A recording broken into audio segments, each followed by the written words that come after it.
How's it going, everyone? So today I'm going to be talking about Genshin and whether or not it's really going to be worth getting into it, or if that boat's already sailed. Because let's be honest, while we still get some reruns, it still takes a long time to build up your account, unless if you just want to pay a boatload of money. But anyways, if you like this type of content, or if you found this helpful, then why don't you consider possibly subscribing and helping out a small channel. With that, let's get right into the video then.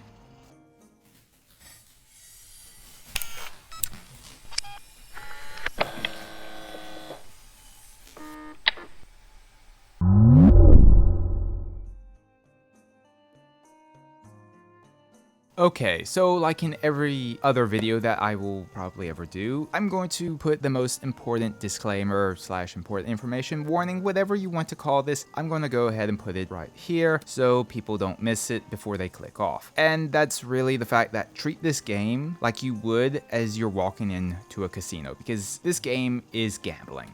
There's no way about it. If this is your first gacha game, welcome to Gambling Central. If this isn't your first gacha game, then yeah, this section was pretty pointless, but I wanted to at least point out the real pitfalls before I get into the meat of why you should play this game. And that's really the fact that they try to trick you into spending money in two main ways, and one of them is to make you think that you're getting something better while you're spending money whenever you really aren't. The other one is that they slow down your progression after like the first couple of hours to a crawl and constantly try to wear you down of where you just open your wallet. And that's really what you gotta watch out for when playing this game. But now let's get into a little bit more brighter topics and happier, and let's talk about why you would want to play this game. And that's right, I'm going to be talking about the waifus and the husbandos. Everyone from Big Geodaddy Zhongli to Thick Thigh Mona to even the booby sword I am astrologist Mona Mitch. Now you shall perish!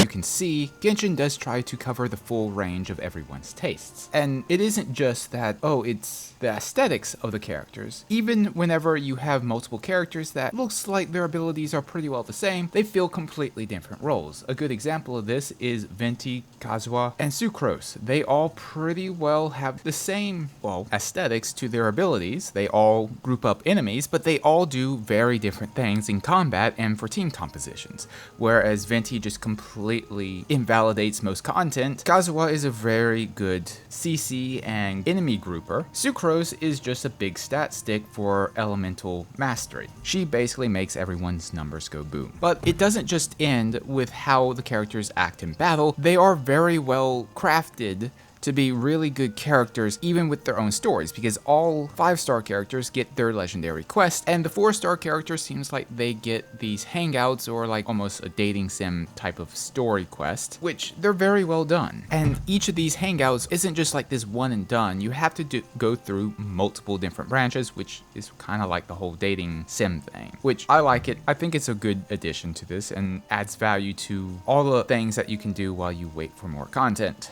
But this also kind of brings me into your own story as the main character. So the story starts with you pretty much getting your ass kicked and waking up to find your emergency food that turns to tour guide, and you go to your first city, the city of Mondstadt, and it does a really good job in the beginning of really enamoring you to this world. And after you face a dragon and do a sundry of side quests that were pretty meh, you are now going off to find all of the different gods to find your lost twin. The story is pretty well written for a video game, but then again, I'm quite lenient on standards whenever it comes to video game stories. This is not going to be a Lord of the Rings or Wheel of Time level writing, but it's still good enough that I think it's one of the main reasons why you should play this game if you choose to do so. Something else to note as well is that through some interviews, we do know that each city is planned to be released within about a year's time from one another. It's one of those things that you can kind of judge when the next part of the story is going to be coming out, and so at least that's a nice thing, because previously we didn't really know when the next city was going to be coming out, but at least we have some sort of indication now. But yes, let's move on to the next section. Alright, so let me get this out of the way. The combat system, while isn't bad, it isn't great. It's pretty okay, middle of the road. It isn't too complex or too flashy whenever you really want to get into heavy mechanics. You really only have 2 abilities and a basic and a charge attack.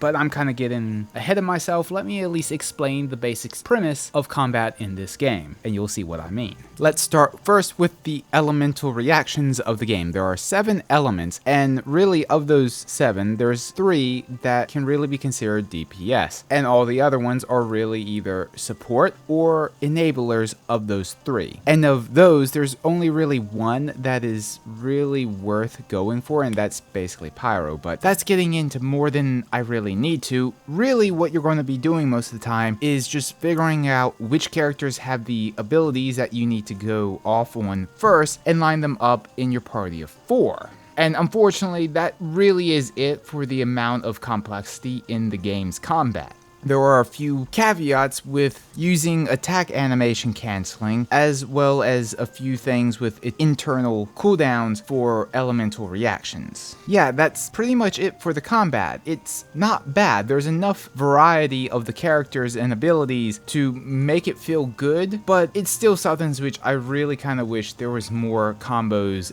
This now brings me into what type of content that Genshin Impact really has to offer. And aside from the standard exploration, as well as just the general combat, you do have the Abyss, as well as a few domains and farming for equipment that makes your characters even better. But really, you will get tired of this, and the really important thing is the content that's meant to tide you over until the next big content release, and those are events. And those can range from really good, awesome, to I think I'll pass type of deal. And it really does depend on your personality, what you really like to do. But generally, those that the community really love is usually the Theater Mechanicus, which is pretty much a tower defense, as well as the other event that people really like is basically the boss rushes. They're fun, and they primarily act as a way for MiHoYo to give you Primo Gems. But other than that, you can only really do domains to gather up more artifacts to try to strengthen your build as much as you can. But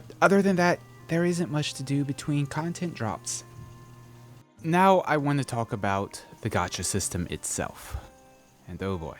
So this was my first gacha game. I'm not going to even try to pretend like it wasn't. So I don't have much to really go on of whether or not it's good or bad from personal experience, but from what I've been told by other people is that it's a very decent and actually quite fair system.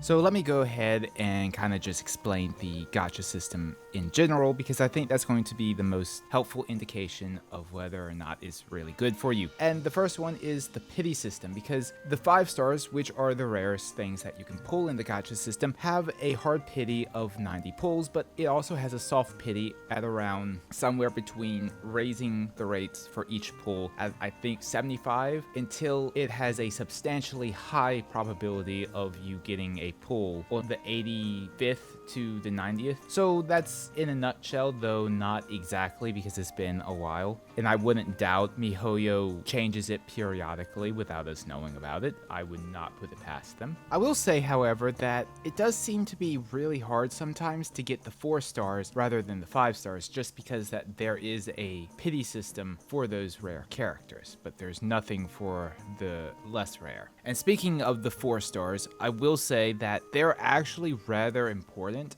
and really strong. Many team comps will not work unless if you do have certain 4 stars such as Bennett, Jincho, and others. In fact, one of the most highest value teams that you can have is pretty much all 4 stars. But for what I would consider to be the real trap would be, of course, the weapons as well as the artifact grind. Because, well, while they did add a pity to the weapons, it's more of the fact that you have to pull 2 weapons that you don't want before you get the weapon that you do want. And for the artifacts, well, it's just a really bad grind that's been time gated, and they try to get you to spend money to refresh the resources to keep grinding. But yeah, it's pretty hideous. Anyways, that's really everything I know about the gacha system that I know offhand, and I will let you make the decision of whether or not it's a really good gacha system or not, and something that you want to get into. So that's really everything I have to say on Genshin Impact.